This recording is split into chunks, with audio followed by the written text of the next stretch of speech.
안녕하세요. 조금 전에 소개받은 정책특화심사센터 정윤정입니다. 네, 저는 KG더 트레이닝 심사 준비하시는데 좀 더 도움이 될 수 있도록 심사 개요와 훈련 유형별로 세부 기준에 대해서 설명드리도록 하겠습니다. 저희 KG더 트레이닝 사업 목적은 다들 아시는 것처럼 문제 해결 능력 향상을 위한 핵심 실무 인재를 양성하는 것이 사업 목적입니다. 이렇게 디지털 신기술 분야의 그 인재를 양성하기 위해서 저희가 알지 못했던 그 새롭고 다양한 훈련 방식을 이제 활용할 수 있는데요. 이러한 훈련 방식을 활용해서 기업이 요구하는 이러한 핵심 실무 인재를 양성하는 것이 사업 목적입니다. 그렇다면 KG더 트레이닝은 어떤 과정이 선정이 되냐 하면요. 기업의 실제 인력 수요를 기반으로 설계가 되고 운영이 되는 이런 디지털 신기술 분야 훈련 과정으로 각 훈련 유형별로 요건이 있습니다. 해당하는 요건을 충족하는 과정이 선정이 됩니다. 저희 사업은 훈련 방법에 따라서 일반 훈련 그리고 스마트 훈련으로 구분이 됩니다. 일반 훈련은 직종별 NCS 훈련비 단가의 130%가 지원이 되고요. 스마트 훈련은 스마트 훈련 요건을 이제 충족해야 되는 과정인데요. 해당하는 훈련은 그게 교수 설계 유형과 기술 기반 유형 이렇게 두 가지로 나뉩니다. 스마트 훈련의 경우에는 훈련 내용과 훈련생 관리 그리고 과정 설계나 운영 등이 플랫폼 또는 LMS에 구축이 되어서 좀 자동화되게끔 운영이 되는 훈련 과정인데요. 여기 밑에 보시면 세 가지 카테고리가 있습니다. 과제 중심 교육 그리고 능동적인 학습 환경, 개인 맞춤형 교육이 있는데 각 카테고리별로 하나씩은 충족이 되어야 됩니다. 예를 들어서 과제 중심 교육 중에서 프로젝트 기반 교육으로 운영을 하시는데 능동적인 학습 환경 중에서 실시간 상호작용 가능한 페어 코딩이 가능한다든지 아니면은 라이브 코딩이 가능한다든지 이렇게 이제 과정이 설계가 되어 있어야 되고요. 그리고 저희 이제 스마트 훈련 같은 경우에는 개인으로 맞춤형 교육이 실시가 가능합니다. 예를 들어서 레벨 달성 교육이라고 해서 게임처럼 한 가지 첫 번째 레벨 달성하신 분들은 먼저 두 번째 레벨 해당하는 교육 과정을 수강하실 수 있고요. 이렇게 과정 설계를 하신다든지 아니면 챗봇으로 모든 걸 질문 사항이나 이런 게 다 만들어져 있다든지 아니면 개인별로 코드 리뷰가 이제 실시되는 그러한 과정을 스마트 훈련이라고 저희는 보고 있습니다. 이러한 신기술 기반의 플랫폼이 구축이 되어 있는 상황에서 유연하게 이제 운영을 할 수 있는 과정이라고 생각하시면 됩니다. 저희 사업은 11월 18일에 공고가 되었습니다. 그래서 사업 준비 기간을 한 5주 정도 드리고 있는데요. 11월 19일부터 2022년 1월 3일까지 이제 사업 준비를 해주시고요. 실질적으로 HRD넷을 통해서 사업을 신청하는 기간은 1월 3일부터 10일까지 이렇게 이제 기간을 부여하고 있습니다. 다들 아시겠지만 1월 10일 6시까지 신청이 완료된 과정에 한해서 이제 이틀이죠. 11일부터 12일까지 수정 보완할 수 있는 기간을 추가로 부여하고 있습니다. 저희 사업에 이제 선정이 되신다면 간략하게 어떠한 지원을 받을 수 있는지 설명드리도록 하겠습니다. 저희는 3년간 유효기간을 부여하고 있는데요. 각 사업별로 선정 결과 발표 2일부터 2024년 12월 31일까지 유효기간을 부여하고 있습니다. 3년간 지원이 가능한데요. 하지만 매년 평가를 실시를 해서 훈련 가능 인원과 사업을 계속 운영할 수 있는지에 대해서 이제 평가도 별도로 하고 있습니다. 저희가 올해 선정되는 과정은 올해 12월 31일까지 2022년도 12월 31일까지 운영이 가능하고요. 2차 연도 같은 경우에는 이제 평가를 통해서 계속 운영이 가능하다라고 하면 1월부터 12월까지 그리고 3차 연도에도 또 평가를 통해서 1월부터 12월 31일까지 운영이 가능하십니다. 훈련비의 경우에는 훈련 유형과 훈련 방법에 따라서 좀 지원이 되니까요. 공고문 참고해 주시면 될 것 같습니다. 네. 그러면 신청 방법은 어떻게 하는지 간단하게 설명드리도록 하겠습니다. 저희 사업 신청은 HRD넷의 심사평가 시스템을 통해서 신청이 가능하신데요. 저희가 아직까지는 통합심사 메뉴를 통해서 이제 신청을 하셔야 됩니다. 통합심사 메뉴에서 심사 공모 조회를 하시게 되면 2022년도 1회차부터 4회차까지 저희 KG더 트레이닝 과정 이제 그 공모가 설정이 되어 있을 텐데요. 기존 KG더 트레이닝이라고 해서 디지털 신기술 아카데미는 1회차, 벤처 스타트업 아카데미는 2회차, 지역 주도형 아카데미는 3회차, 그다음 디지털 선도기업 아카데미는 4회차를 선택해 주셔야 됩니다. 앞으로 설명드릴 내용이기도 하지만은 각 유형별로 신청하는 그 경로부터 다르니까요. 어떤 훈련 유형에 적합한지, 그러면 우리 사업은 우리 기관은 어떻게 준비를 하면 될 것인지 잘 고민해 주시고 잘 준비해 주셨다가 1회차부터 4회차까지 사업 유형에 맞는 곳으로 꼭 신청해 주셔야 됩니다. 만약에 벤처 스타트업 아카데미로 준비를 해 주셨는데 3회차로 신청을 하시게 되면 저희는 지역 주도형 아카데미로 이제 설계를 하시고 운영을 하실 계획이다. 라고 이제 심사가 진행이 되니까 신청하시려는 유형 반드시 확인해 주시고 잘 신청해 주시기 바랍니다. 그리고 지금 사업 준비 기간이기도 한데요. 저희는 HRD넷을 통해서 심사 신청을 받고 있습니다. 만약에 고용노동부 사업을 한 번도 운영한 적이 없으셔서 훈련기간 관리번호라는 게 없는 기간은 지금 저희 이제 그 홈페이지를 통해서 이제 안내가 드릴 텐데요. 신청 가이드 또는 신청 가이드 자료를 참고하셔가지고 훈련기간 관리 번호를 먼저 발급해 주셔야 되고 그 이후에 신청을 해 주셔야 됩니다. 신청 서류는 이제 나중에 또 설명드리도록 하겠습니다. 저희 이제 심사 추진 일정입니다. 신규 신청 기간과 기선정 기간의 추진 일정이 조금은 다른데요. 신규 신청 기간은 이제까지 한 번도 페이지더 트레이닝에 선정되지 않은 기간이신데요. 1월 10일에 접수 마감이 된 이후에 심사 운영은 1월부터 4월까지 진행이 되고요. 결과 발표는 4월 중에 될 예정입니다. 심사 추진 절차 중에서 제가 안내드리겠지만 4월 중에 이제 결과 발표가 되니까 개별적으로 진행되는 인터뷰 심사는 한 3월 말에서 4월 정도에 개별적으로 안내될 예정이다라고 알고 계시면 될 것 같습니다. 기선정 기간 같은 경우에는 추진 일정이 조금 다른데요. 1월 10일에 접수 마감이 되는 건 동일하고요. 심사 운영은 1월부터 2월까지 진행이 됩니다. 결과 발표는 2월 중에 이제 있을 예정이니 인터뷰 심사도 2월경 이제 진행이 된다고 생각하시면 되고요. 그리고 저희 이제 K디지털 플랫폼 신청 기간도 별도로 이제 접수하는 추진 일정이 있었는데 12월 2일에 이미 이제 신청 마감이 되었습니다. 산업인력공단 쪽으로 신청을 해주신 기관들이 있으시고요. 이제 접수 마감돼서 심사가 운영될 예정입니다. 여기까지 심사 개요에 대해서 설명을 드렸고요. 지금부터는 유형별로 세부적인 기준에 대해서 설명드리도록 하겠습니다. 첫 번째는 기존 K디지털 트레이닝이라고 해서 저희 명칭이 이제 붙었죠. 디지털 신기술 아카데미에 대해서 설명드리겠습니다. K디지털 트레이닝 같은 경우에는 아무래도 과정 설계와 운영의 자율성을 부여하고 있기 때문에 신청할 수 있는 자격인 그 진입 장벽부터가 조금은 다릅니다. 제가 신청 자격부터 설명드리도록 하겠습니다. 1번부터 6번까지가 있는데요. 첫 번째는 얼마 전에 저희 이제 심평원을 통해서 발표가 되었죠. 직업능력심사평가원에서 이제 실시하는 훈련기간 인증평가가 있는데요. 훈련기간 인증평가 결과 우수훈련기관으로 이제 발표된 기관들이 있습니다. 해당하는 기관은 이제 신청이 가능하시고요. 두 번째는 우수훈련기관이 아니라고 하더라도 고용노동부 사업을 운영하면서 취업률과 고용유지율이 실적이 좋은 우수 성과기관들이 있습니다. 해당하는 국기 직종의 취업률이 70% 이상이고 고용유지율이 50% 이상인 기관들은 해당하는 직종으로 신청이 가능하신데요. 이 부분에 있어서 좀 많은 분들이 궁금해 하실 수도 있어요. 왜냐하면 저희가 이제 사업을 이제 그 실적 자체가 3년으로 이제 그 3년의 실적을 보고 있는데요. 2018년부터 2020년까지 실적을 저희가 11월 말, 그러니까 2021년도 11월 말 기준으로 마감을 해서 저희 이제 작업을 하고 있고요.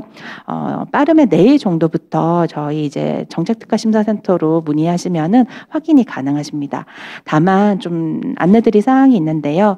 이 자료 자체는 한국고용정보원에서 관리하고 있는 EIS 시스템을 통해서 저희가 자료를 받고 있거든요.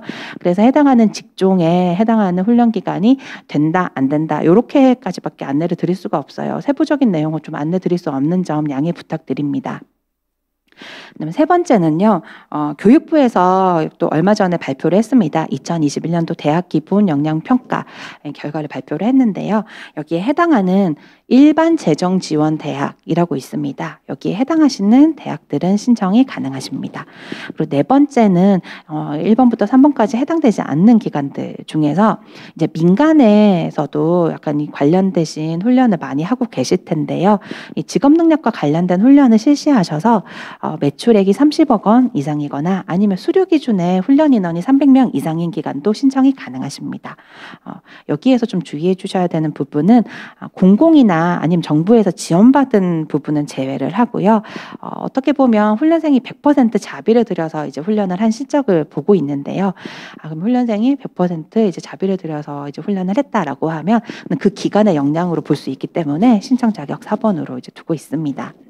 다섯 번째는 신청 마감이 된 상황이긴 한데요. KD디지털 플랫폼에 신청한 기간도 이제 신청이 가능하시고요. 마지막으로 저희 이제 KD디지털 트레이닝의 기선정된 기간 중에서 신청 마감일인 1월 10일 기준으로 해당 과정, 그러니까 뭐 행정처분이나 아니면은 뭐 성과평가 결과가 미흡하지 않아서 해당 과정의 훈련이 운영이 가능한 기간들은 또 기선정 기간 신청 자격으로 신청이 가능하십니다. 다만 여기 이제 아래 요건 총 6가지 요건에 해당하는 기관들이 참여기업과 협약을 맺어서 이제 신청을 하시는데요. 여기 좀 주석이 보이실지는 모르겠지만 최근 3년간 훈련기간 인증평가를 신청하셔서 인증료의 등급을 받지 않은 기관만 가능하십니다. 뭐 예를 들어서 뭐 2020년도에 인증료를 받으셨다. 근데 2021년도 최근에 발표한 자료에서 다시 그 업데이트가 돼서 인증 등급을 보유하신 기간이라고 하면 신청이 가능하신데요. 2020년도에 이제 인증평가를 신청하셔서 인증료를 받으셨는데 계속 유지되고 있다라고 하면 최근 3년간 실적도 같이 보고 있기 때문에 아무리 1번부터 6번에 해당하신다고 하더라도 신청이 불가하십니다. 여기까지 신청 자격에 대해서 설명을 드렸고요. 그러면 이제 신청 자격에 해당하신다라고 하면 어떻게 준비하시면 되는지 설명드리겠습니다. 훈련과정 편성 요건인데요. 훈련과정 편성 요건이 아무래도 준비하시는데 좀 제일 중요하니까 좀 상세하게 설명드리도록 하겠습니다. 저희 KD디지털 트레이닝은 작년에 처음 이제 사업이 도입됐는데요. 다들 아시는 분도 계시겠지만 그 국기 직종 전체 122개 중에서 17개부터 시작을 했습니다. 근데 이번에 이제 공고된 2022년도 상반기 KD디지털 트레이닝 같은 경우에는 디지털 신기술과 관련된 분야의 22개 국기 직종에 대해서 신청이 가능하십니다. 이 해당하는 국기 직종은 공고문과 그래 신청 가이드 여러 가지 이제 자료를 통해서 확인이 가능하시고요. 여기에서 아마 일반 국기도 이제 많이 하시는 기관들도 계실 텐데요. 저희는 이제 일반 그 통합심사에서 준비하시는 국기 직종 편성 가이드라고 있습니다. 저희가 과정을 편성하실 때는 그 국기 직종 편성 가이드 기준으로 이제 하시는 거는 아니고요. 그 국기 직종에 해당되신다라고 하면 그 해당되시는 분야에 대해서 좀 자유롭게 편성이 가능하신데요. 그럼 어떻게 과정 설계를 하느냐? 라고 하면 디지털 신기술 관련된 그 수요가 있는 기업을 발굴을 하셔야 됩니다. 이 과정 설계하는 부분이 좀 제일 중요한데요.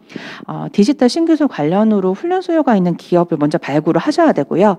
단순한 설문조사로 끝나는 게 아니라 임직원, 그러니까 임원이나 직원이나 인사 담당자나 아니면 해당하는 그 분야에 그 필요로 하는 그 부서가 있겠죠. 그 해당하시는 그 분들이랑 인터뷰나 아니면은 어떠한 인력이 필요한지 직무 분석을 이제 서로 하시게 됩니다. 그러면 이제 어떤 기관이 있어요. 그 기관에 이제 찾아가서 어떠한 인력이 필요하신지 아니면 어떠한 역량을 갖춘 인재가 필요하신지 아마 이런 걸 조사를 하시게 될 거예요.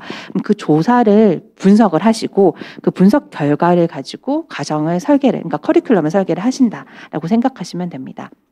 그리고 기업에 어떤 요구사항이 있었는지 협약도 체결을 하셔야 되고요. 이 모든 그 기업의 수요를 토대로 과정을 편성을 해주셔야 됩니다. 저희 신청 자료 중에 훈련 운영 계획서라고 있는데요. 거기 보시면은 그럼 기업을 어떻게 발굴하셨고 어떻게 수요 조사를 하셨고 그걸 어떻게 분석하셔서 어떻게 과정 편성을 하셨는지 쭉 이어지게 작성하게 되어 있습니다. 그래서 요거 참고하셔가지고 요거 잘 드러나게끔 이제 작성 준비해 주셔야 되고요. 그리고 좀 추가로 말씀드릴 게 기선정 기간이라고 해서 저희 한 100여 개 정도 되는 기관들은 이미 선정된 기관이신데요. 이 기관들에 한해서는 약간 좀 디지털 신기술 분야에서 창업이나 아니면 스타트업에서 필요로 하는 PM, GM 과정이 있습니다. 예, 이러한 필요로 하는 그러한 내용들을 융합해서 신청 가능한 스타트업 트랙이라고 있는데요. 이것도 신청이 가능하십니다. 당연히 해당하는 분야는 이제 스타트업 참여 기업이 반드시 있어야 되고 뭐 이러한 여건이 있는데요. 과정 설계하실 때 좀 융합 가능한 부분이 있어서 추가로 설명드렸습니다. 그리고 제가 훈련 시간으로 넘어갈게요. 훈련 시간은 저희 총 훈련 시간 350시간 이상 편성해 주셔야 되고요. 3개월 이상 1년 이하로 이제 편성을 해 주셔야 됩니다. 근데 만약에 편성하셨을 때 1000시간을 편성을 하셨어요. 그렇다고 무조건 1000시간으로 승인이 되는 건 아니고요. 저희가 이제 심사를 통해서 참여 기업이 수요를 반영한 내용과 뭐 그러한 편성 내용 어떻게 운영하실 것인지 이거 토대로 위원님들께서 판단을 하셔서 1000시간은 조금 좀 적정하지 않은 것 같아서 뭐 800시간, 900시간 이런 식으로 최종적인 훈련 시간은 조정이 될 수 있다는 걸 말씀을 드립니다. 그리고 또 한 가지 더 있는데요. 350시간 이상인 과정이긴 하지만은 정말 이 과정 편성하실 때 저희는 뭐 330시간으로도 정말 충분합니다 라고 하시는 기간이 있을 수 있어요. 근데 무조건 안 되느냐 그런 건 아니고요. 해당하는 관련 규정이 있습니다. 저희가 현장 실무 인재 양성을 위한 직업능력개발훈련 운영 규정이 있는데요. 이 규정에 따라서 350시간 미만이라고 하더라도 좀 적정하다고 심의위원회에서 판단하는 경우에는 선정될 수 있으니까 요거 참고해 주시기 바라고요. 그런데 저희가 이제 심사를 해보면 신청하시는 과정들을 보면요. 아무래도 이 핵심 실무 인재를 양성하는 과정이다 보니까 대부분은 350시간 이상으로 편성은 해주시긴 하더라고요. 이거 참고하시면 될 것 같고요. 그럼 총 훈련 시간에서 저희가 또 중요하게 보고 있는 게 프로젝트 학습입니다. 예, 총 훈련 시간의 30% 이상은 참여 기업의 직무 내용이라든지 생산물 그리고 그런 수요나 아니면 참여 기업이 관리하고 있는 데이터 뭐 이런 거를 토대로 주제를 선정을 하셔서 프로젝트 학습 계획서를 편성을 해주셔야 됩니다. 프로젝트 학습이라고 하면 저희가 보고 있는 건 보통 단순한 교과가 끝나고 난 다음에 하는 종합 실습 형태가 아니라 팀 단위로 뭐 이런 팀을 구성하고 이 팀이 어떠한 과제를 수행을 할 것인지 뭐 주제를 정해가지고 뭐 달성을 하고 뭐 이러한 것들을 프로젝트 학습이라고 보고 있거든요. 그래서 요거 참고하셔서 프로젝트 학습 계획서도 이제 준비해 주시면 될 것 같습니다. 그리고 참여 기업으로 넘어가도록 하겠습니다. 참여 기업은 주요한 역할을 하시는 기업이 적어도 한 2개 이상은 확보를 하셔야 됩니다. 저희가 참여 기업이라고 하면 뭐 취업 지원 아니면은 뭐 채용 협약 이런 것도 참여 기업으로 하실 수는 있는데요. 저희가 참여 기업이 많다고 무조건 심사해서 정말 우수하다라고 평가하는 건 아니거든요. 뭐 참여 기업이 뭐 50개, 60개 된다고 해서 무조건 좋다 이런 건 아니고요. 정말 저희가 주요하게 보고 있는 게 과정 설계와 같이 참여해서 어떻게 하는지 이러한 기업들이 좀 중요하게 보고 있습니다. 그래서 훈련 과정을 설계한다든지 아니면 프로젝트 학습을 같이 하신다든지 아니면 프로젝트 주제 아니면 뭐 데이터를 같이 제공한다든지 이러한 역할을 하시는 좀 주요한 역할을 하는 참여 기업을 좀 준비해 주시는 게 조금 중요하고요. 그리고 참여 기업 같은 경우에는 당연히 디지털 신기술 분야에 인력 수요가 있는 기업이어야 됩니다. 뭐 예를 들어서 뭐 그럴 수는 있어요. 뭐 제조업 인데 상시 근로자 수가 2명밖에 없어요. 근데 그렇다고 하면 보통 이제 제조업에 관련되신 인력이 좀 더 필요하지 디지털 쪽에 사람이 좀 인력이 더 필요한 기업으로 보기는 조금 어렵잖아요. 그래서 이렇게 좀 전반적으로 다 보고 있습니다. 그리고 또 추가적으로 설명을 드리면 상시 근로자 수가 클수록 무조건 참여 기업이 좋다라고 보고 있는 건 아닙니다. 그래서 저희는 전반적으로 과정 설계부터 이제 프로젝트 학습까지 쭉 이어져서 이제 심사를 하게 되는데요. 이것들이 어떻게 연계되어 있고 어떻게 운영하실 것인지 이렇게 정성적으로 심사하고 있다고 보시면 되겠습니다. 그리고 또 추가적으로 말씀드릴 게 참여 기업 같은 경우에는 교육 서비스업이 주사업 분야인 경우에는 조금 제한될 수 있다는 걸 말씀드립니다. 그리고 훈련시설 같은 경우에는 저희가 NCS 훈련 기준에 따라서 훈련시설을 이제 심사하고 있는 건 아니고요. 훈련생 학습권 보호를 위해서 과정당 정원의 2제곱미터 이렇게 곱하시면은 면적이 나오잖아요. 요거를 최소 면적으로 보고 있는데요. 이 최소 면적 기준의 준수 여부를 보고 있습니다. 요걸 참고하셔서 과정 편성하시는 거 준비하시면 될 것 같습니다. 다음은 만약에 선정이 되시면 어떻게 어떻게 운영을 하시는지에 대해서 운영사항에 대해서 설명드리도록 하겠습니다. 운영사항을 먼저 설명드리는 이유는 이런 건 고려하셔서 과정 설계하시는데 좀 참고하시라고 먼저 설명을 드리는 거고요. 저희 K디지털 트레이닝은 국민내외배움 카드를 발급받아서 훈련 참여가 가능한 자 중에서 훈련 기관들이 그러니까 자율적으로 선발할 수 있습니다. 그러니까 네베카 카드를 발급을 받으셔야 되고요. 뭐 잔액이나 아니면 이거 실시가 가능한 그러한 이제 훈련생은 중에서 자유롭게 선발은 가능하시고요. 두 번째는 프로젝트 학습이나 현장 실습, 특강 같은 경우에는 훈련의 효과를 향상시키기 위한 목적이라고 하면 K 디지털 트레이닝 과정 간의 합반이나 분반 운영이 가능합니다. 네. 이거 참고해 주시면 될 것 같고요. 다만 아직까지는 시스템으로 좀 유연하게끔 좀 뭐 합반, 분반 요걸 가능하게끔 되어 있지는 않은데 저희가 계속 개선해 나갈 예정입니다.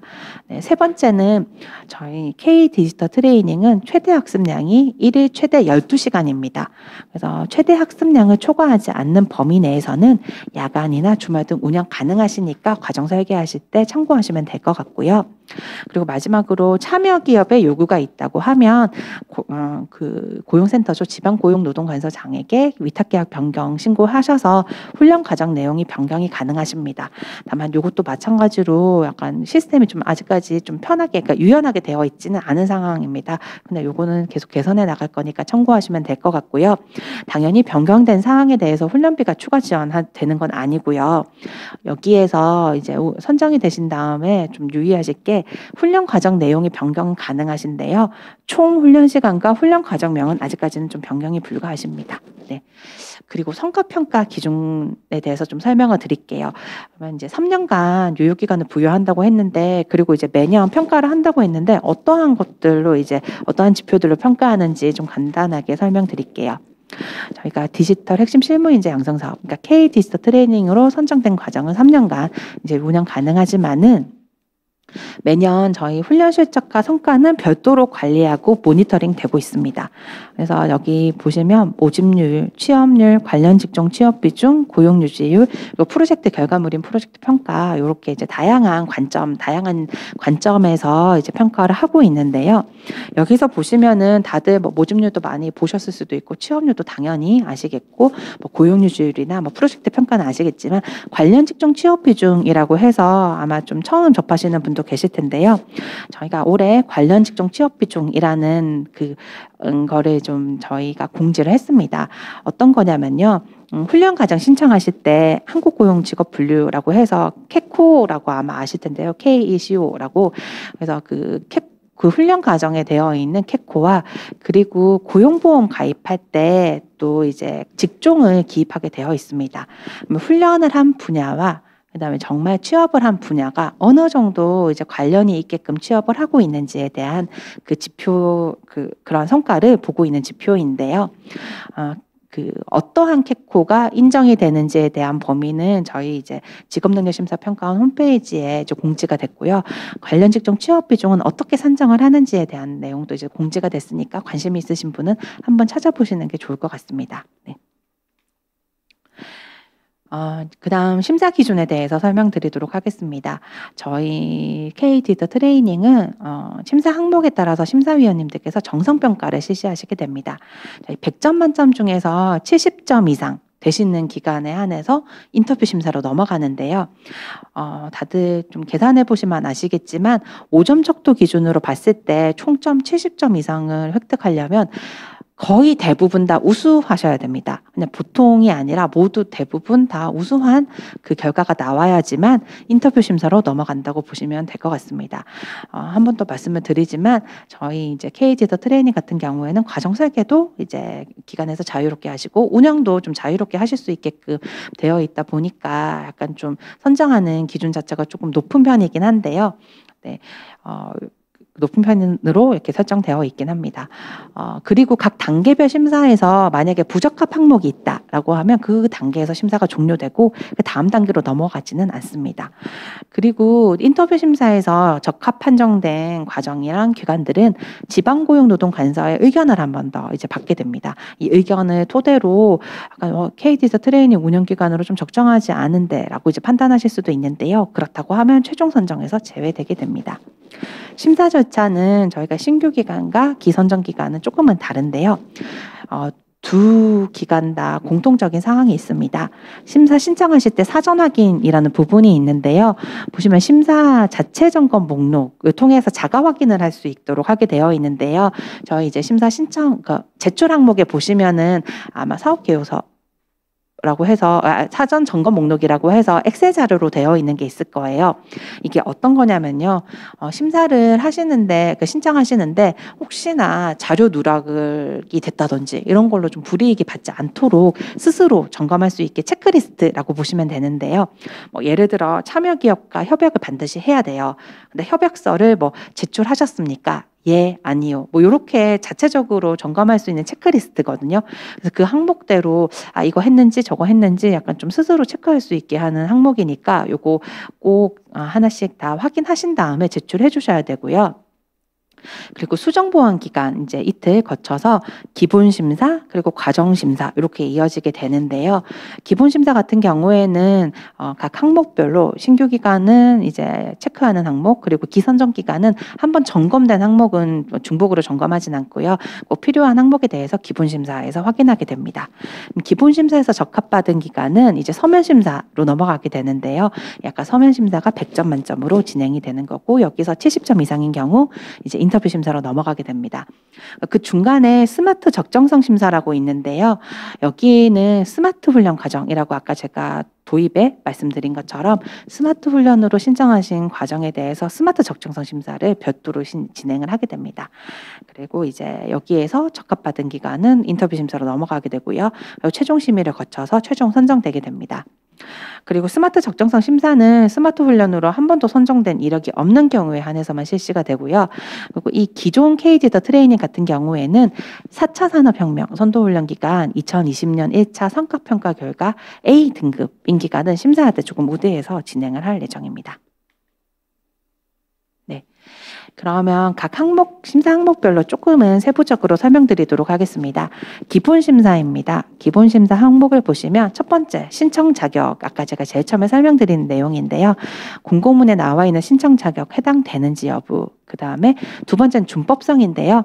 제가 준법성은 조금 엄격하게 보고 있습니다. 보시면 2020년 이후부터 공고일 전일인 2021년 11월 17일까지 고용노동부 제재 처분 대상의 행정처분 이력이 있거나, 그러니까 처분일이 있거나 처분 기간이 해당되면은 준법성에서 부적합 판정을 받게 됩니다. 이것뿐만 아니라 고용노동부에서 관리하고 있는 최저임금 위반이라든지 임금체불 관련 이력도 있으시면 부적합 받게 됩니다. 네. 재정건전성 부분인데요. 재정건전성 같은 경우에는 우수훈련 기간이나 아니면은 이제 우수훈련 기간 같은 경우에는 한번 이 인증평가에서 점검을 받았기 때문에 별도로 제출하지 않으셔도 되고요.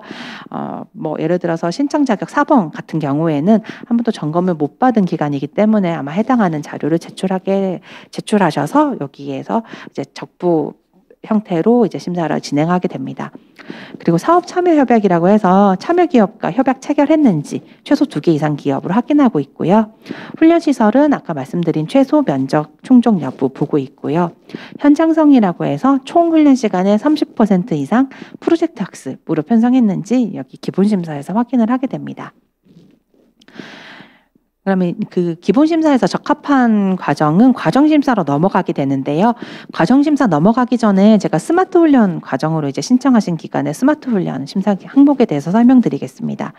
스마트 훈련은 적정성과 등급에 대해서 크게 두 가지로 심사를 하게 되는데요. 적정성 중에서 유형이라고 해서 제가 스마트 훈련 2가지 유형이 있다고 말씀드렸잖아요. 그래서 기술 기반 유형에 해당되는지 교수 설계 유형에 해당되는지 여기서 보게 되고요. 혁신성이라고 해서 아까 제가 3가지 카테고리 말씀드렸잖아요. 거기에 해당되는지 여부를 확인하게 됩니다. 여기에서 이제 해당된다라고 했을 때 이제 등급 판정을 위해서 3가지 항목에서 또 심사를 하게 되는데요. 크게 학습 지원 시스템과 조직과 인력 그리고 학습 지원 서비스 이렇게 보게 되는데요.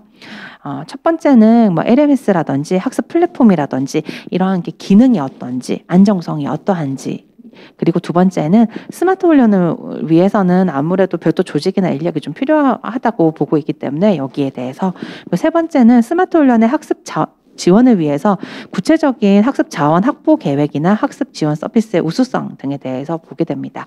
여기에서 이제 판정에 따라 뭐 A 등급, B 등급 이렇게 판정이 되게 됩니다.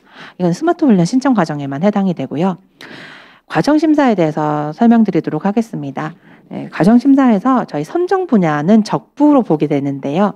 뭐 예를 들어서 뭐 빅데이터 쪽으로 신청을 하셨는데 훈련 과정 편성한 내용 자체가 그냥 그 디지털 디자인 뭐 이런 쪽밖에 없다라고 하면은 좀 적정하다고 볼 수 없잖아요. 그래서 훈련 내용 기준으로 신청하신 그 직종과 이 디지털 신기술 분야 해당 여부에 대해서 적부 형태로 심사를 하게 되고요. 스타트업 훈련 과정이라고 해서 이거는 제가 아까 말씀드린 기선정 기간은 스타트업 트랙으로 이제 신청 가능하신데 이것도 이 요건 충족 여부를 보고 있습니다. 그리고 이제 기관 인프라와 훈련 운영 역량에서 100점 만점으로 이제 심사를 하게 되는데요. 기관 인프라는 훈련 교강사의 전문성 관리 체계인데요. 그리고 또 훈련 시설 장비, 실습 도구 확보 계획 및 활용 계획에 대해서 25점 이제 배점으로 심사를 하게 됩니다. 저희 이제 시설 장비 같은 경우에는 한 번 더 말씀을 드리면 NCS 훈련 기준으로 심사가 진행이 되는 게 아니라요. 훈련 과정을 어떻게 커리큘럼에 짜셨는지 그거를 이제 훈련 운영을 하기 위해서 어떤 시설이 필요하고 어떤 장비가 필요한지에 대해서 심사를 하게 되니까 요거 참고해 주시기 바라고요. 그리고 이제 훈련 운영 역량은 여기 보시면 제가 이제 앞서 말씀드린 것처럼 참여 기업이 좀 중요하다고 말씀드렸잖아요. 심사 항목도 이렇게 되어 있습니다. 참여 기업이 어떻게 구성이 되어 있고 그 역할은 어떠한지 그리고 그 참여 기업의 유지 관리 계획은 어떠한지에 대해서 심사를 하게 되고요. 두 번째는 참여 기업의 수요 조사를 반영한 그 훈련 목표라든지 훈련 내용이나 훈련 교과 편성이 어떠한지에 대해서 이제 심사를 하게 됩니다. 그리고 타 훈련 사업과의 차별성과 특화성인데요. 저희 K디지털 트레이닝은 어떻게 보면 참여 기업별로 주문식 교육이라고 볼 수 있거든요. 그래서 거의 뭐 유사하거나 그런 과정은 없을 거라고 보여집니다. 그리고 이제 일반 국기 많이 신청하시는데요. 보통 저희는 이제 기업의 요구를 반영한 과정으로 편성을 해야 되는데 그냥 뭐 NCS 60% 기준으로 이제 편성한 일반 국기와 크게 차이점이 없으면 약간 여기에서 좀 부적정하다고 판단될 수 있겠죠. 요거 여기에서 보고 있고요. 그리고 참여 기업 요구를 반영한 훈련생 선발 절차와 계획 그리고 취업 지원 계획에 대해서도 심사를 하게 되고요. 그리고 프로젝트 학습 주제가 어떠한지 어떻게 관리를 할 것인지 어떻게 운영할 것인지에 대해서도 여기서 심사를 하고 있습니다. 이 과정 심사 100점 만점 기준으로 이제 70점 이상인 기간은 인터뷰 심사를 통해서 정말 이제 그 서면 심사를 통해서 했던 내용들이 적정한지 신뢰성은 있는지 이런 것들에 대해서 인터뷰 심사를 하게 되고요. 그리고 최종 선정되게 됩니다. 여기까지가 이제 대부분의 기관들이 해당하시는 디지털 신기술 아카데미에 대해서 설명을 드렸고요. 지금부터는 이제 벤처 스타트업 아카데미 설명드리도록 하겠습니다. 벤처 스타트업 아카데미도 이제 신청 자격부터 설명을 드리게 될 텐데요. 여기 신청 자격은 조금 다릅니다. 아까 앞서 설명드린 것처럼 이제 1번부터 5번까지는 동일한데요. 이제 6번 같은 경우 신청 자격이 하나 더 있습니다.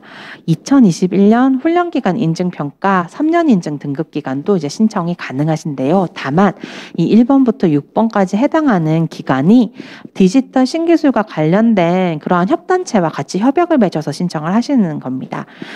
이러한 협단체는 어떠한 그 또 기준이 있는데요. 비영리 법인이셔야 되고요. 그리고 소속된 기업이 500개 이상 기업 회원이 속해 있으셔야 됩니다. 이게 좀 차이점이라고 보시면 될 것 같습니다. 이러한 신청 자격을 갖추신 기관들께서 이제 준비를 해주시는데요. 훈련 과정 편성 요건 설명드리도록 하겠습니다. 훈련 직종과 뭐 훈련 시간 아니면은 뭐 프로젝트 학습이나 이런 것들은 다 동일한데요. 과정 설계를 하실 때 단순히 그냥 뭐 협단체와 협약만 하고 아무것도 안 해도 되느냐 이건 아니고요. 아무래도 협단체가 그 속해 있는 기관들이 참여 기업으로 참여를 하시게 될 텐데요.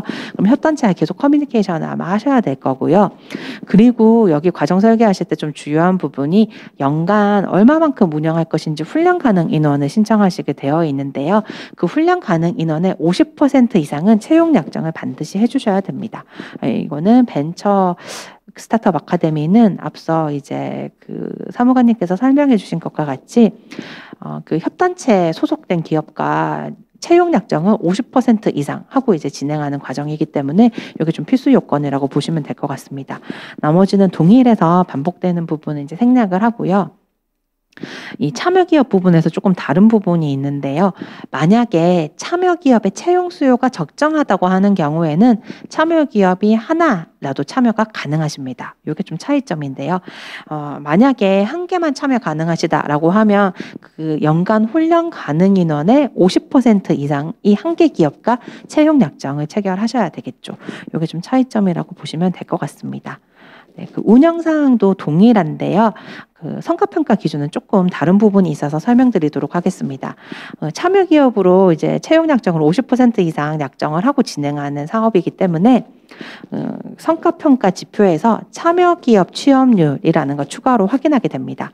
참여기업과 채용협약을 맺어서 추진하는 사업이기 때문에 만약에 이 참여기업 취업률이 미흡한 경우 K지서 트레이닝 사업 운영이 제한될 수 있는 게 좀 유의사항이니까 참고해 주시기 바랍니다. 저희 심사 기준과 심사 절차는 동일한데요. 동일하기 때문에 제가 좀 넘어가도록 하겠습니다. 그리고 여기서 그 채용 약정이 기본 심사에서 이제 추가적으로 보는 항목인데요. 연간 훈련 가능 인원 대비 채용 약정 인원 최소 50% 확보했는지를 여기 기본 심사에서 보게 됩니다. 네. 그리고 재정 건전성 부분에서는요. 그 협단체에 대해서 재정 건전성 중에 그 국세 지방세 세금 체납 여부를 추가적으로 확인하고 있으니 아마 제출하셔야 되는 자료 확인하시면은 요거 추가적으로 제출하게 되어 있습니다. 나머지는 동일하니까 넘어가도록 하겠습니다. 네. 저 이제 스마트 훈련도 동일하고요. 과정 심사 부분은 조금 다른 부분이 파란색으로 표기가 되어 있는데요. 선정 분야에 있어서 디지털 신기술 분야 인력 수요가 있는 기업이 회원사로 소속되어 있는 그 비영리 법인 협단체의 적정성에 대해서 여기서 이제 심사를 하게 되고요. 훈련 운영 역량을 보시면 앞서 그냥 그 K지도 트레이닝, 기존 K지도 트레이닝인 디지털 신기술 아카데미는 그냥 참여 기업의 인력 수요 조사를 통해서 이제 과정을 설계했다고 하면 벤처 스타트업 아카데미는 협단체의 인력 수요 조사를 고려해서 어떻게 하셨는지, 협단체의 그 인력 수요 조사를 반영한 목표나 훈련 내용이나 어떻게 뭐 교과 편성을 하셨는지를 추가적으로 확인을 하고 있으니까 요거 좀 차이점이 있다는 거를 설명드립니다. 네. 여기까지가 벤처 스타트업 아카데미였고요. 지역 주도형 아카데미 이제 설명드리도록 하겠습니다. 앞서 사무관님께서 설명하실 때도 그 지역 RSC와 같이 협약을 맺어서 신청하는 사업이다라고 하셨는데요. 여기 신청 자격 같은 경우에는 앞서 설명드린 벤처 스타트업 아카데미와 신청 자격이 동일합니다. 다만 이 신청 자격을 갖춘 훈련 기관이 16개 지역 인적자원개발위원회와 협약을 맺어서 신청을 하시게 되는데요. 아마 그 각 지역 RSC 같은 경우에는 매년 수요조사를 하고 있습니다. 해당하는 지역에 어떠한 인력이 필요한지 수요조사를 하게 되어 있고요. 그 수요조사를 바탕으로 어떠한 기업에서 어떤 인력이 필요한지 또 조사를 하시고 계실 거예요. 이제 그러한 걸 바탕으로 이제 이 지역주도형 아카데미를 같이 설계를 하시게 될 텐데요. 여기에서는 조금 다른 점이 훈련 기간이 그 지역 RSC에는 없어도 되는데요. 다만 그 훈련은 꼭 그 해당하는 그 지역에서 실시가 되어야 됩니다. 제가 조금 이따가 좀 더 상세하게 설명드리도록 하겠습니다. 여기 훈련 과정 편성 요건에도 좀 다른 점 위주로 설명을 드리면요. 디지털 신기술 인력 수요가 있는 기업이 소재하고 있는 그 지역의 RSC가 훈련 기관과 협약을 맺어서 훈련 과정을 편성을 하시게 되는데요. 그러면은 약간 좀 RSC와 같이 이러한 사업을 하고 싶다라고 하는 기관들이 많으실 텐데 그 RSC 입장에서 만약에 이 훈련을 하고 싶다라고 하셨을 때 무조건 RSC에서 다 같이 협약을 맺어주지는 아마 않을 수도 있어요. 왜냐하면 제가 앞서 말씀드린 것처럼 각 지역별로 다 인력 수요 조사를 하고 계시고 약간 적정한 산업도 아니면 적정한 직종도 계속 조사하고 계시는데 이런 게 좀 다 RSC 입장에서도 적정하다고 판단되는 경우에만 아마 협약을 맺으셔가지고 이제 훈련 과정을 편성하시게 될 텐데요. 여기에서 다시 한 번 더 말씀을 드리면 그 훈련 기간은 어느 지역에 있어도 상관이 없습니다. 예를 들어서 대전 지역의 RSC와 같이 하고 싶으신데 훈련 기간은 부산에 있으셔도 되거든요. 근데 다만 그 훈련은 대전 지역에서 꼭 실시가 되어야 됩니다. 그리고 또 다른 점이 하나 있는데요. 당연히 참여 기업도 그 해당하는 지역에 적어도 하나 이상은 있으셔야 됩니다. 이거는 뭐 모든 과정 설계는 다른 지역에 있는 기업이랑 해놓고 그다음 뭐 취업 연계만 뭐 해당하는 지역에 하나만 있다 이렇게 된다고 하면 좀 적정한 기업으로 볼 수는 없겠죠. 앞서 말씀드린 것처럼 정말 주요한 역할을 하시는 그 참여 기업 자체가 최소 한 개 이상은 해당하는 지역, 그러니까 RSC 지역에 꼭 있으셔야 됩니다. 그리고 다음 설명드리도록 하겠습니다. 그 운영 사항 같은 경우에는 다 좀 유사한데요. 성과평가 기준도 여기 좀 다른 부분 설명드리도록 하겠습니다. 아무래도 그 지역 인재를 양성하기 위한 사업이기 때문에 지역 내의 훈련생 모집률이 미흡하다라고 하는 경우 관련 RSC와 훈련 기간은 K-디지털 트레이닝 사업 운영이 좀 제한될 수 있으니까 이거 참고해 주시기 바라고요. 여기 파란색으로 표시된 것도 확인 가능하시겠지만은 성과평가 지표에 또 지역 내 훈련생 모집률이 추가되어 있는 거 확인하실 수 있습니다. 네. 심사 기준과 심사 절차는 동일하니까 또 설명 좀 넘어가도록 하겠습니다. 기본 심사 부분은 신청 자격, 준법성, 재정 건전성, 그다음 참여 협약 어떻게 했는지 훈련 시설과 현장성 기본적으로 보고 있고요. 여기 과정심사 같은 부분은 지역주도형 아카데미고 RSC와 협약을 맺어서 진행하는 사업이기 때문에 RSC의 수요조사를 고려한 참여기업 구성이 어떠한지, 그러니까 뭐 이러한 거는 간단하게 설명드리면 그거겠죠. 만약에 대전 지역에 RSC에서 뭐 A 직종의 인력이 많이 필요했는데 참여기업 구성이 A와 정말 상관없는 뭐 C로 한다든지 뭐 이러한 것들을 좀 전반적으로 본다고 생각하시면 됩니다. 그리고 RSC 및 참여기업 수요조사를 반영한 훈련 목표와 내용과 뭐 어떻게 연계되어 있는지, 그리고 타 훈련 사업과는 어떻게 차별되어 있는지 요거를 이제 심사를 하게 됩니다. 마지막은 디지털 선도기업 아카데미인데요. 여기 신청 자격은 앞서 세 가지 이제 유형과는 좀 다릅니다. 디지털 선도기업 아카데미는 우리나라에서 뭐 디지털을 선도하는 기업이 약간 좀 훈련 과정을 운영하는 그런 사업이라고 생각하시면 되는데요. 디지털 선도기업이라고 해서 그 디지털 신기술 분야에서 선도적인 역할을 하는 기업이 훈련 과정을 운영 중이거나 운영하고자 하는 기업 단독으로 신청하셔도 되고요. 운영 지원 기관이라고 해서 약간 운영을 지원하는 기관이 있는데요. 이렇게 보시면 운영 지원 기관도 기준이 있습니다. 상시 근로자 수가 100인 이상이고 직업훈련 관련 사업 10년 이상 운영한 기관이 같이 협약을 맺고 신청을 하셔도 괜찮습니다. 디지털 선도기업 아카데미 같은 경우에는 다른 거와 좀 별도로 요건이 또 별도로 있는데요. 세 가지 요건이 있습니다. 첫 번째는 이 디지털 선도기업이 직접 훈련 과정을 설계하셔야 되고요. 두 번째는 프로젝트 과제나 훈련 과정 운영에 있어서 그 기업의 자원을 활용을 하셔야 됩니다. 뭐 예를 들어서 그 기업 내부적인 뭐 내부 직원을 위한 뭐 플랫폼이나 아니면은 시스템이나 이런 걸 만드신 기업들도 있는데요. 그러한 플랫폼을 활용하신다든지 아니면 그 기업에서 뭐 연구하고 계신 데이터나 아니면 실제 그 기업의 데이터를 활용한 뭐 프로젝트를 하신다든지 뭐 이렇게 꼭 자원을 활용을 해주셔야 되고요. 세 번째는 기업 현직자나 뭐 계열사 직원 아니면 기업이 직접 인증한 교강사 등이 전체 80% 이상은 참여를 해주셔야 됩니다. 요 세 가지 요건을 이제 충족하시는 과정이 이제 선정이 됩니다. 여기까지가 제가 그 훈련 유형별로 설명을 드렸고요. 공통사항에 대해서 설명드리도록 하겠습니다. 네. 그 선정 또는 인정 취소인데요. 좀 조심하시고 유의하셔야 되는 사항인데요. 첫 번째는 저희가 아직까지는 그러한 기간이 없었는데요. 저희 이제 신청 자격을 갖추지 못한 것이 확인이 되거나 아니면 신청 자료나 아니면은 뭐 훈련 운영 계획서를 작성하신다든지 뭐 기업의 수요 조사를 하신다든지 이러한 것들이 허위나 거짓으로 약간 좀 그렇게 작성하신 게 확인된 경우에는 선정 또는 인정 취소가 됩니다. 두 번째는 저희 이제 그 근로자 직업능력개발법에 따른 행정처분, 그러니까 시정명령은 괜찮은데요. 행정처분을 받으시는 경우 선정 또는 인정 취소가 됩니다. 세 번째는 저희 프로젝트 학습도 좀 중요한데 프로젝트 훈련을 실시하지 않거나 아니면 훈련 재위탁을 하시면 안 됩니다. 훈련 재위탁이 확인되는 경우에는 또 선정 또는 인정 취소가 되고요. 네 번째는 기본적으로 선정이 되셨지만 사업을 더 이상 실시하실 조건을 갖추지 못했다고 이제 판정이 되는 경우가 있는데요. 이럴 때도 선정 또는 인정 취소가 됩니다. 유의사항인데요. 저희 모든 이제 직군 사업은 해당되긴 하겠지만 순수 자기 개발이라든지 취미 목적의 학습이라든지 공통 법정 훈련 등은 과정의 내용 편성하실 수 없고 이 과정도 신청하실 수는 없습니다. 두 번째는 저희가 그 11월 18일에 공고할 때 저희 또 훈련 운영 계획서나 나머지 제출하셔야 되는 자료도 같이 공지를 했는데요. 이번에 올려드린 양식으로 작성해 주셔야 됩니다. 기존에 이거 미리 좀 준비해야지라고 하신 기관들이 이전 자료를 준비하셨을 수도 있는데요.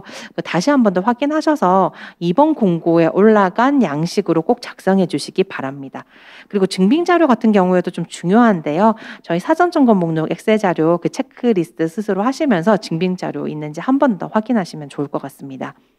세 번째는 선정된 과정은 반드시 개설을 해주셔야 됩니다. 선정 과정이 개설하지 않으시거나 그러면은 더 이상 사업을 운영하실 수 없을 수도 있거든요. 꼭 개설해 주셔야 되고요. 성과평가 하실 때 아무래도 훈련 인원 감원이 되실 수도 있습니다. 그리고 관련 공고에 따라서 국기 직종이 폐지된다든지 이러한 경우에는 향후에 이제 사업 참여가 제한될 수 있고요.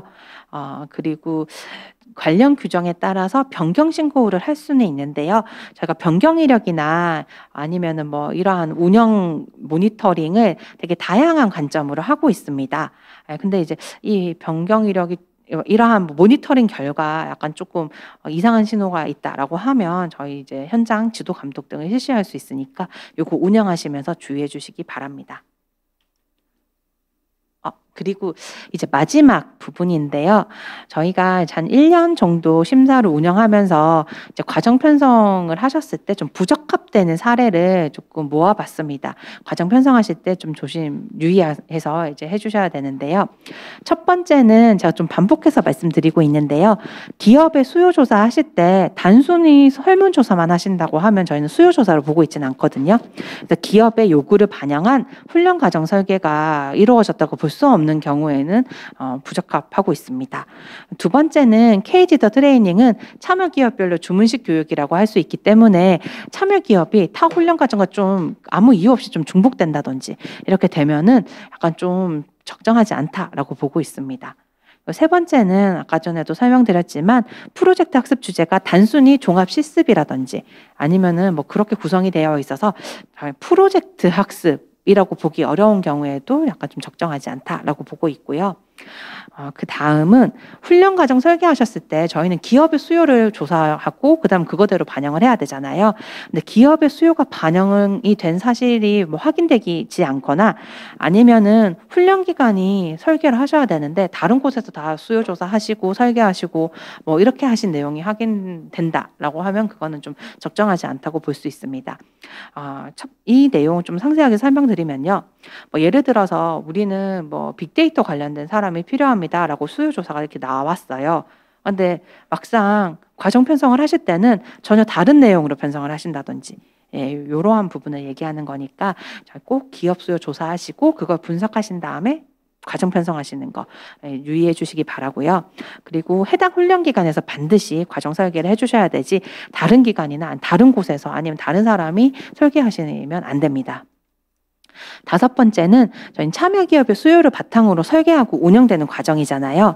네, 훈련 과정 전반적으로 참여 기업과 연관성이 확인되지 않으면 당연히 적정한 과정으로 볼 수 없겠죠. 그리고 또 타 훈련 과정과 차별성이 없는 경우라고 되어 있는데 이건 계속 반복해서 말씀드리고 있는 거니까 유의해 주시기 바라고요. 그리고 저희 훈련 기관들별로 지사가 있는 기관이 있을 수 있고 아니면 좀 서로 좀 친분이 있으신 기관도 많을 수도 있는데요. 지사 또는 관련사별로 참여 기업이나 훈련 과정 커리큘럼 설계 그리고 운영 방식 등이 좀 전반적으로 유사하거나 동일한 경우가 있었습니다. 이런 경우 좀 과정이 적정하지 않다고 보고 있고요. 그리고 훈련교 강사 또는 멘토 그리고 훈련 과정에 투입되는 모든 인적 인프라가 참여 기업 수요와는 관련 없이 운영되는 것으로 확인되는 경우인데요. 이 내용은 뭐 예를 들어서 우리는 뭐 파이썬 과정이 필요합니다라고 해가지고 참여 기업이 그렇게 요구를 하셨는데 훈련교 강사는 막상 뭐 파이썬을 한 번도 해보지 않은 강사, 뭐 당연히 그렇게 신청하시진 않으시겠지만 뭐 이러한 것도 좀 유의하셔가지고 편성해 주셔야 되고요. 그리고 스마트 훈련은 아까 말씀드렸지만 저희는 이제 자체적인 LMS 구축을 해주셔야 됩니다. 뭐 임대를 하셨거나 아니면은 뭐 만들어져 있는 LMS를 뭐 커스터마이징 한다든지 이런 식으로 하시면 안 되고요. 자체 LMS 구축이 되어 있어야 되고 혁신적인 훈련 방법이 각각 이제 구현이 되어 있으셔야 됩니다. 네, 여기까지가 제가 이제 설명을 드린 내용인데요. 저는 앞서 국장님도 말씀하셨고 사무관님께서도 말씀해 주셨지만은 이 K디지털 트레이닝은 민관이 같이 협력해서 운영하는 사업입니다. 그래서 신청 자격이 되시는 기관들은 잘 준비하셔서 저희 다 이제 선정이 되시기를 좀 바라고요. 그리고 좀 추가적인 궁금한 사항이 있으시면 저희 다양한 경로를 통해서 질문하실 수 있으니까 저희 안내드린 사항 반드시 확인하신 다음에 잘 준비하셨으면 좋겠습니다. 네, 제가 그럼 이상으로 설명을 마치도록 하겠습니다.